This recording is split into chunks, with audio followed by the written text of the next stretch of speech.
Hey everybody, welcome to Everyday, a podcast about transactional analysis where Jason and myself dive into how to make our lives okay every day. And today we're talking about The parent ego state. the parent ego state. Ooh.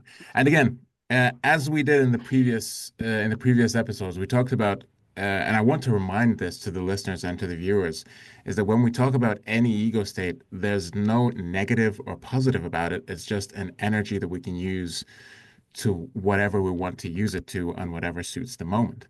So, Jason, when we start about the parent ego state, where do we start? Yeah, actually, it's interesting what we were talking about there in terms of there's no good or bad or negative side to the parent ego state necessarily. However, some of Ooh, the outcomes can be negative, ooh, right, yes. based on the type of behavior, and that's what we've been looking at in the last episode. With the child ego state, what are the two different types, and what's the impact that can have. And it can have Hmm. some negative impact and some very, very positive impact, and equally so with the parent ego state. So, Mm. pretty much the parent ego state, we all have it, right? And the reason Hmm. we all have a parent ego state is we had people who were looking after us when we were growing.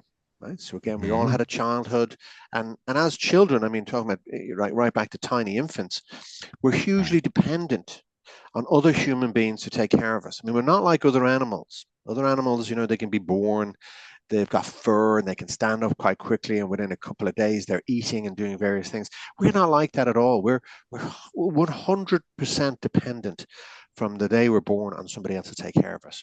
So again, good news, Ollie, because we're around, somebody did a good enough job in taking care of us, That right? actually makes me feel very, very good. Yeah, yeah. So good on the people who were around when we were younger because they did a good job to take care of us, keep us alive, right? That's Now, true. traditionally, these are called our parents, right? So traditionally, these Mhm. are mom and dad, but they're not necessarily mom and dad, right? So they're whoever were the kind of authority figures that were around. So that it could be mom and dad, but teachers play a big factor. Do you know what I mean? In Mhm. terms of whoever took care of us. So if we had somebody coming into the household to take care of us while mom and dad are at work, so we learn from these people, right? So we have to learn from somebody, and these are the people who are around who then teach us about how to get on in the world. The Mhm. do's and don'ts, how to be polite, how to be a good boy or a good girl, or what's the expectations, and we learn that through our interactions with them, but we learn that also from observing them. Right. So Right. all of this information kind of gets laid down in our parent ego state, but fundamentally in areas of our brain. If you think about neurology, so the areas of our brain that stores these memories, and I've got a couple of quotes here actually that will reinforce this. But we store these memories, we store these behaviors, we store these thoughts and feelings as part of our. And again, Eric Byrne called it the parent ego state, just to signify it's usually our parents or parent figures or figures of authority that were around that taught us some of this. What do you think of that, Ollie? Well, a few things can. I love the idea that when we talk about parent models or parent figures, it's not necessarily parents. So it could be grandparents, it could be aunts and uncles, it could Yeah. be our friends' parents, it could be even older friends. So people, or in my case, it would be my brother. He's 11 Mm. years older, so Yeah, yeah. definitely kind of a parental figure there. But it could also be friends who are just slightly older. And I've heard a lot of my own friends saying, "Oh, I had a friend who was like 5 or 6 years older, but he taught me so much in terms of, Yeah. adulthood or this and that." So it's definitely this is what's beautiful around the parent ego state is that a lot of people can contribute to this parental status, which is great. And you did mention you had some quotes there. Curious to hear them. Yeah, it's good to kind of go to some of the sources. And I was looking at the Total Handbook of Transaction Analysis, written by Stan Willems and Michael Brown, written way back, but they pulled together a huge amount of transaction analysis. Hmm. And they said, there's a couple of quotes here from them. They said the parent ego state is a historical record of the important things that the parent figures did with, to, and around us. Right. So it's a Okay. historical record that's been laid down in our brain. The parent consists of a collection of kind of like tape recordings, right? Hmm. Because the way our brain works early on is we kind of just lay it down. So it's kind of like a tape recording from significant others who had some kind of power relationship with the person. So the parent tapes, which are memories, are recorded experiences of past events which, once formed, become part of the person's psychology. Technically, these experiences are stored both in the chemistry of the organs, like the brain, and the muscle tones of the body. So we don't just hold it in our brain as a kind of a thing in isolation. It's fully integrated into our body. So we experience the parent ego state in parts of our body, in Hmm. the body chemistry and in the tenseness of the muscles and in even the look in our face. Hmm. Would you believe it? We'll probably get into Oh that a yeah. little bit. Oh yeah, what are your thoughts there? Oh yeah, the first thing that came to mind was my wife would tell me a lot of the times, I think in the last 2, 3 years, that some of my mini expressions look like my father's, Mm-hmm. and I sometimes, even when I rewatch the episodes that we record, I was like, oh Oh, my God, it looks so much like my dad there. I was like, oh, and it's not, and again, there's not an emotion associated to it. I think it's a great way to relate mm-hmm. as well. But the first thing that came to mind when you read the quote, and it's a beautiful quote, by the way. Um, I think one thing is that it's like tape recordings, i.e., memories, and we do have some of us. We'll tackle that a little bit later in the episode when we talk about movies and how what kind of figures get into that. But I was also very much interested to hear that it's like a chemistry in the body. It's fully integrated with our body, these memories, and it kind of reminded me of what you talked about with the child ego state around structure and function, where the structure was kind of it was in the bone. It was so much in depth, and this feels very similar to that way, right? So Yeah, that's what came to mind first and foremost. yeah, pretty much exactly the same, right? So, when we're in our parent ego state and to a degree channeling these parental figures or these influential figures, we mimic how they look and we Mm, mimic how they feel by what's going on in our body. So if mom or dad or a teacher was kind of quite irate and kind of getting quite angry, then we would kind of store that, and then when we're behaving like them, we'd kind of look like them, or we'd get angry and adrenaline would go in our body and that kind of stuff. But equally, when our parental figures were really kind of nice and soft and soothing, mm, we can channel and mimic that as well. So we can be soft and kind of a bit more gushy. So there's different sides to the parent ego state, but I think what we're talking about here is how we can spot mm. when we're in it. And you were saying that your wife, can help you spot, and Oh certainly yeah. certainly mine can too, because I can certainly channel my dad at times, and I've sometimes worked hard at not doing that in certain areas, Oh yeah. and then doing it intentionally in other areas. That is, and how would you spot? So apart from our relevant or significant others Mm. who can help us spot the not only the parents in us, but also the children in us, and maybe the adults sometimes. But how else would you be able to spot? Would there be something we say or some things we do that can kind of say, okay, this might be a parental kind of thing? Yeah. Um, and to be honest, most people really kind of realize it that this Mm, happens when they become parents themselves, right? So when people become parents themselves, they go back to the kind of early coding of what they experienced from parental figures. So they start acting and behaving like mm, these people because that's their first kind of understanding of it. So often when somebody become parents, they might go, "Oh my God, I sound exactly like my dad. I'm doing exactly what my dad did in this situation." So it's like an aha moment, I mean, without necessarily criticizing dad, but it's just like, oh, or mom, So it's about just becoming aware of it. So because tone of voice will be one. Like if you mm, think about it, quite an authority tone of voice, mm, it'll probably sound different to what your normal tone of voice is. Your facial features will change. Maybe if you think about authority, it could be a bit more stern in some ways, mm, short. You'll experience it in the energy that's kind of coursing through your body, but also the other person will too. So you can Mm. tell that the other person is kind of experiencing this by their reaction, right? If it's Right. very, very authority figures, the other person might look a bit submissive in some way, you know? So there's lots of different kind of what you will kind of clues that you can Mm. start to get to know. And I think any of the listeners, if you slow down right now and thought, okay, if I'm acting or behaving like my mom or dad or a teacher or an older brother, what does that usually look and sound like? And you'll probably be able to name it pretty quickly. Mm. Have I ever gotten any feedback from Right. people? Like if you think about leaders and managers, have I ever gotten any feedback that says, I might be acting and behaving in a certain way that's kind of a bit more parental or authority like, in Mm. terms of my gestures and tone of voice and stuff like that. So it's around self-reflection, right, Ollie? Yeah, and what comes up is definitely noting where we could act or we could give away some kind of parental actions based on on our parental figures. But also what resonated a lot with me, what you said, is that our parental actions, I call them parental actions, maybe it's not the right way to call them, but Mm. kind of when we act parental, it also triggers a reaction from the people that we're acting with or we're in the Mm-hmm. conversation with, which is very interesting because that creates a whole new level of interactions with the other person. I remembered one quote that I heard when I was a kid.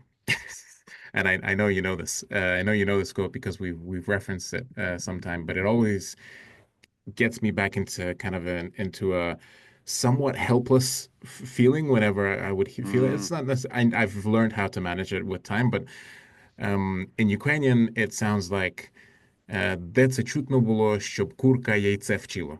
Ні, щоб яйце курку вчило.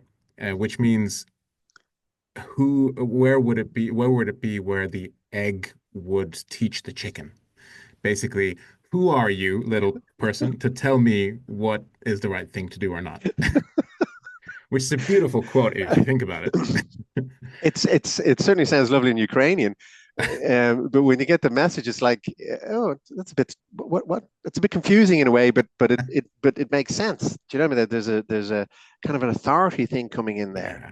They're saying don't do something, right? You shouldn't do something, and that's actually, if you think about some of the kind of giveaway signs of when you're in your parent, it's usually Mm, words like should or shouldn't. That's a parental word, right? So you yeah. shouldn't do this, or I shouldn't have done that. That's very, very parental. Mm, I'm disappointed. It'd be another one. I'm disappointed I did this. I'm disappointed that you did that. It's very, very parental authority type stuff. right. And that's very, in your quote, which I love, it very much is in there. Where would we be if we listened to you type thing? But you're only a kid.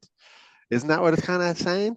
Yeah, I mean, to come to think of it, there were a few examples of the same thing but being said in a different way. So that was the more vivid, I'd say, quote. Yeah, So yeah. where the egg doesn't teach the chicken, and but there was other things that you would start a phrase with a disclaimer saying, "Oh, we've got so much more experience than you, so you might as well Oh, listen to us." yeah, It's yeah. like so or, it's or technically the same thing.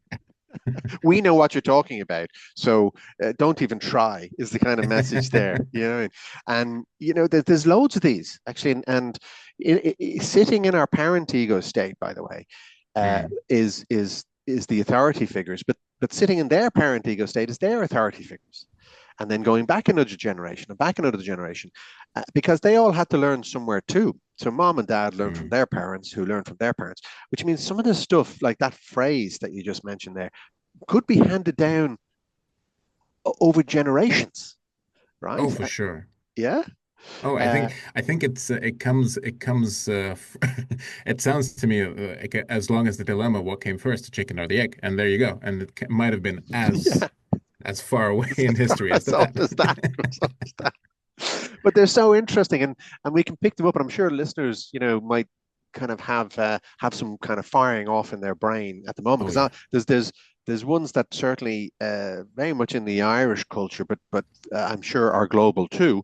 Mm, One of them is children should be seen and not heard, would be a kind of a heavy authority type thing, which is very, very difficult for kids to. Effectively, it means be quiet, Do you know what I mean? Just stand there and be quiet, right? Which is not easy for kids to do, right? No, no. I had a supervisor who said I could use this one because I thought it was great. This actually used to happen to him when he was in supermarkets Okay. as a kid. His mom would say, "If you ask, you won't get," and you think, well, that's a double bind, isn't it? Then how do they know what I want if I can't tell them Oh, what I wow. want? If you ask, you won't get. It's like, well, okay, then I miss out on loads of stuff. Um, I had a few when I was reflecting on this, Ollie, which I just think are kind of barmy. But as a kid, I got the message. Mm. So, and again, this is probably an Irish.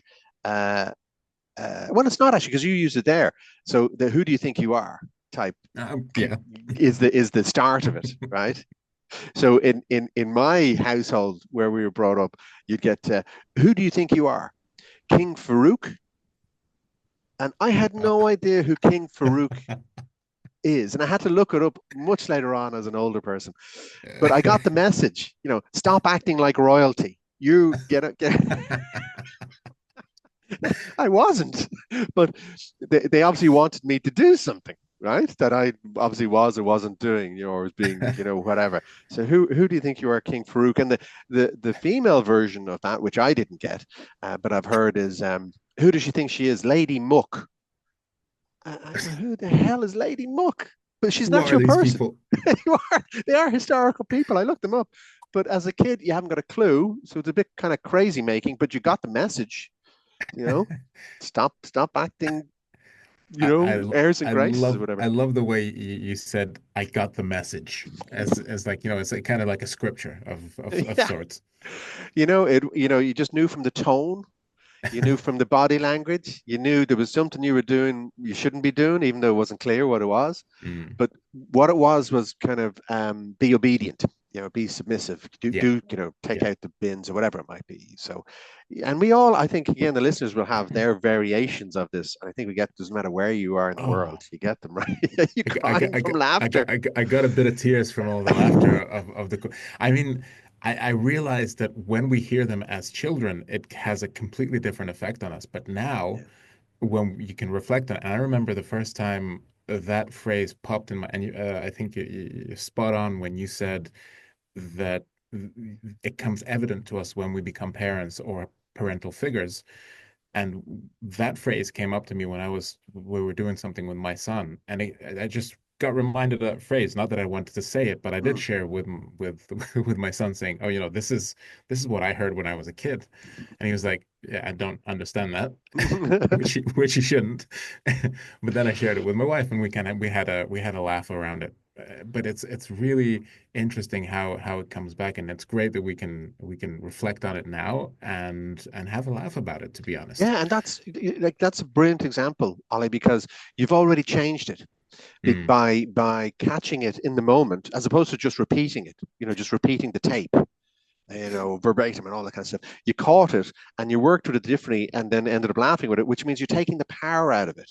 You know what I mean? yeah. Because there is power in these messages and there's power in these kind of feelings. But we have the agency to do something about it now. We don't have to just keep on repeating it. I guess the other You know thing to what? talk about. Oh, go on. Sorry. Just one thing I wanted to say to the listeners and to the viewers. If you have any of those kind of quotes that you would like to Yeah. share with everyone, please put them in the comments because it's so interesting to get this library of quotes that we all heard from our parents or parent figures. So if you do have those quotes, please put them in the comments and we'd look into them and share the experience that we all had. Yeah, and we can all have a good laugh with them. I mean, because Yeah, again, if we can take the power out of them, it makes it much easier. Now, of course, true. some stuff is okay to carry forward, right? So we're playing with the kind of not so nice bits, but Mm, when you look at, you mentioned earlier, Ollie, about the structural and the functional parts of right. the ego state. So the kind of the functional part of the or parts plural of the parent ego state, it breaks up into two different types of behavior Mm, which you can observe. One is traditionally called the critical controlling parent, right? okay. And then the other side is called a nurturing parent, because we Hmm. didn't just get all these kind of heavy messages. and that was it. We also got times where mom and dad, or these, like you were talking about your older brother, and I had older brothers too who were babysitting me, who could be very nurturing. You know what I mean? That and they're all stored inside, so we can feel those parts of ourselves, and even um, allow ourselves to play them out if we want to. Like sometimes it's very, very nice to be nurturing parent to somebody Yeah. who's a bit upset or struggling. So it's nice to have these two different parts: the critical controlling, and then the Mhm. nurturing, which we can tap into. Where does your head go there, thinking of those? I think it comes back to the beginning of this episode where we talked about that although the ego states are not negative or positive per se, but they can lead to outcomes that could be Mm, positive or negative, mm, mm, right? So maybe we could spend some time talking about what are the negative positive outcomes of critical and controlling parents sure. and about nurturing parents. And then we can go into some examples from pop literature or pop culture Yeah, that, we stumbled across them last time, didn't we? yeah. Okay, so let's start with the maybe critical controlling parent, right? Which Yes. I think a lot of people kind of can quite quickly identify with what that looks and feels like. Hmm. So there are negative sides. When you're being criticized, you should have done Hmm. this, you shouldn't have done that. That's disappointing. You know, um, I'm not happy with what you did. It doesn't feel great when you're receiving that. Hmm. Because when somebody's consciously or unconsciously in their parent ego state, they're usually targeting the other person's child, Right. right? So the person might feel kind of a bit belittled, a bit put down, a bit small. Do you know what I mean? So often that doesn't feel great. So they're the kind of negatives. Now, the positives are actually there are times where people need to take control of a situation. Hmm. And without a doubt, the people who were taking care of us when we were younger needed to take control of certain situations if there was any kind of risk to ourselves, of us getting hurt. Hmm. You know, it's the old adage, like a child might put their hand into the fire because they don't know it's dangerous. So you need somebody there to True. kind of stop them. Whether grab their hand or shout at them or whatever to say, "Don't get away." It doesn't feel great, but actually, there's a modicum of safety there. And I think that's Hmm. where the controlling parent is very good, even in work. Like if things are going on and on and on, somebody just needs to kind of take control of the process and say, "Okay, we need to move this on. We've talked about it long enough now. We need to make a decision to move on." That's actually kind of controlling because they're controlling the situation. But in that case, it's actually beneficial because a lot of time Hmm. might be burnt up unnecessarily. Does that Mm. does that Yeah, make sense? I feel because sometimes control or controlling might have a negative connotation to it. It's sometimes difficult to find the positives in it or whatnot. But then again, what you're saying and the examples that you're bringing, sometimes they're a balance between controlling and nurturing when to give a positive outcome. The example that came to mind was my son's jujitsu coach. And he would, so of course, discipline would be controlling Mm, parent, right? So mm, being mm. being very kind of adhering to discipline and following the regimen and whatnot. But at the end of every session, he would sit down with the kids and with my son and kind of tell them, okay, this is why I'm being hard on you. This is why this is the place where you can fail, you can succeed, et cetera, et cetera. And that felt like a nurturing part of the nurturing part of that parent, let's put Hmm, it that hmm. way, manifesting. And it was a great balance of, yes, there's structure and discipline or being the controlling parent there, but there's all he also showed his nurturing side, showing this is how I care about you, Yeah, about and, because and jujitsu is an example where people can actually get hurt, right? So it's exactly. it's not make believe that people can actually get hurt because it's physical. It's a physical contest. It's a Yeah. physical sport. So this is where the kind of controlling is very useful. But then the other side, as you were moving into there, is the nurturing side, and we all kind of have a sense of Mhm. what that feels like, and when people are nurturing us, and the positives are it feels like a lot of care, a lot of consideration. Mhm. It can enhance safety again if somebody's not feeling very good and somebody else says, "Look, I'll just sit with you for a while." It feels like, okay, great, I've got somebody with me, somebody on my side. Or it might be something like, "Oh, you don't look you don't look great today. Is how are you going? What's going on? You know, what I mean, Mm. you're not kind of being yourself. So it's very kind of soothing and nice, and it's a nice connection. N- Empathetic. Yeah, empathetic. But now the other side is there's negatives to the nurturing child, the nurturing parent, I should say. When somebody is overdoing the nurture, right? It could be like the kind of smother mother where they kind of don't let the child kind of ever fall down or get hurt. Well, kids need to kind of experience a bit of loss, you know what I mean? So it's like, oh, don't go over there, don't go over there. No, no, no, no, no, no, stay here with me. Stay right beside me all the time. No, no, that's not going to work. They need to kind of branch out uh, and kind of learn about themselves and to grow resilience. And then, of course, in work, it might be a manager who's a little bit too soft. They might be Mm. letting somebody away with stuff way too often. Then this person's always turning up late. And say, oh well, that's just Mike. Don't we don't want to, he's fine. They say, well, no, he's not, because it's now starting to affect the team. Because what Mm. happens if everybody turns up late? Why is the one rule for Mike and one? So it's like, in work we can overdo the nurturing side by letting things slide and not having Mm. the kind of conversations, more challenging conversations or critical conversations that need to be had. Beautiful. What comes to mind is again the balance between, well, any ego state to that matter, or say the controlling critical parent or nurturing parent would be kind of still being in the I'm okay, you're okay uh, sphere, right? So when you're saying, for example, this example that you brought, as in a person is always being late, well, you can say that he's okay or I'm okay, but something's definitely not okay with that situation. It About the behavior. impacts Yep. Yep. about the behavior. So it impacts people differently and possibly negatively as to why is there a different treatment to that particular person and not to Mm. everyone else.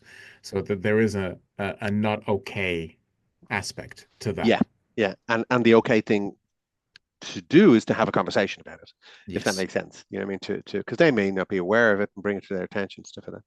But we did talk about outcomes and different behaviors, and we were looking at movies last time, right? Yes, In and I terms of think I how this think shows up.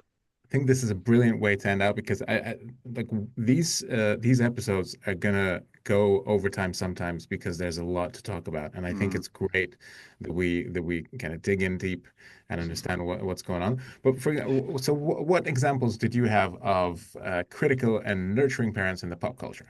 Yeah, because I was again last time in the child ego state, we came up with a couple of movies, and I was looking at Robin Williams movies, and actually Robin Williams himself, with the free child. And then I realized actually he's got a couple of movies that show up the parent side, both the nurturing and the critical controlling. So the first one I remembered was I remember the movie Hook, where he Mm, played Peter Pan, and or he realized later on he was Peter Pan, but he starts off as this very kind of serious, grumpy lawyer, very controlling parent. The kids don't really like hanging out with him.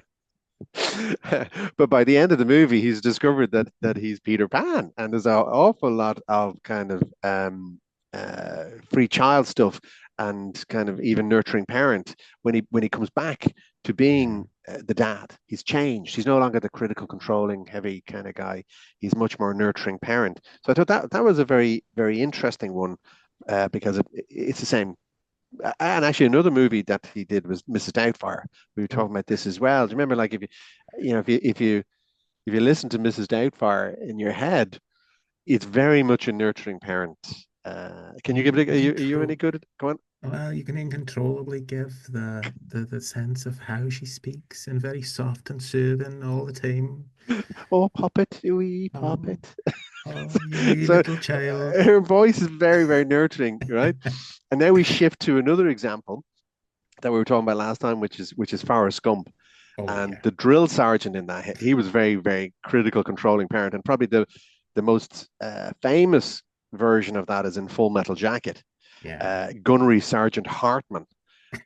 He is all about control, screaming and shouting all the time, like a caricature. But that's very much controlling, discipline, shouting, putting down stuff. So, they're all out there. What about yourself? What were the ones that came up for you?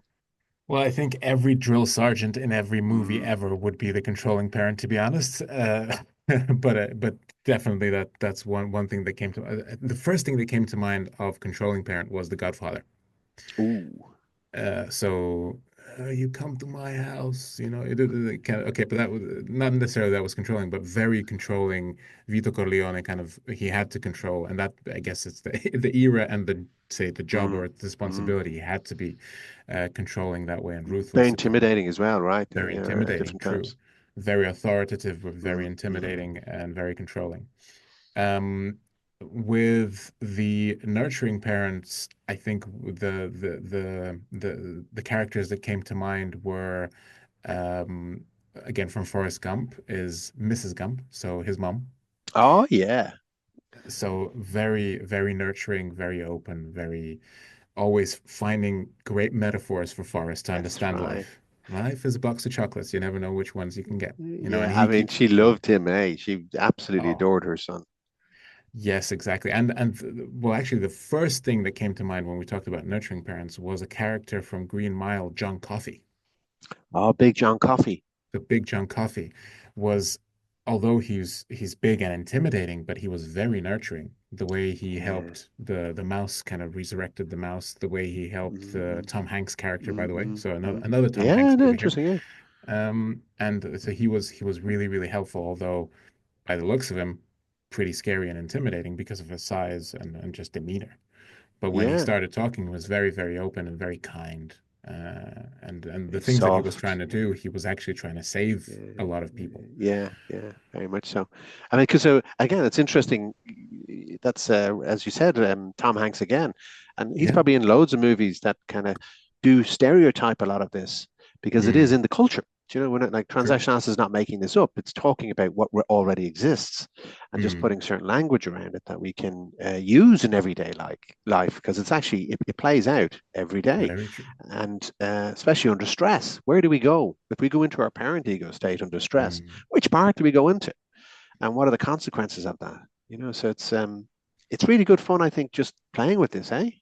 Yeah, it is. How do you think we've progressed I with think the we've done parent ego loads. state? I think we've done loads.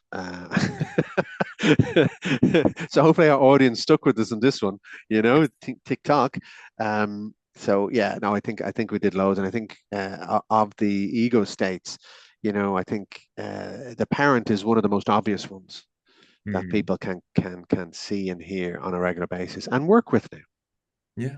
And I think even when we come back to things like therapy, a lot of the things would say it's in childhood and it's in relation with your parent or the parent figure. So it's a very important aspect, and I'm glad we spent so much time looking into it.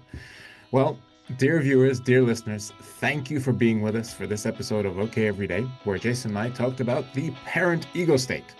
If you like the video, please press the like button or share your thoughts in the comments below. And if you have examples of great quotes that your parents said when you were kids, please put them down there. If you're interested in TA content, amazing. Click the subscribe button and you will be informed of all the new OK Everyday episodes coming out. In any case, we really hope that you stay okay Every day. every day.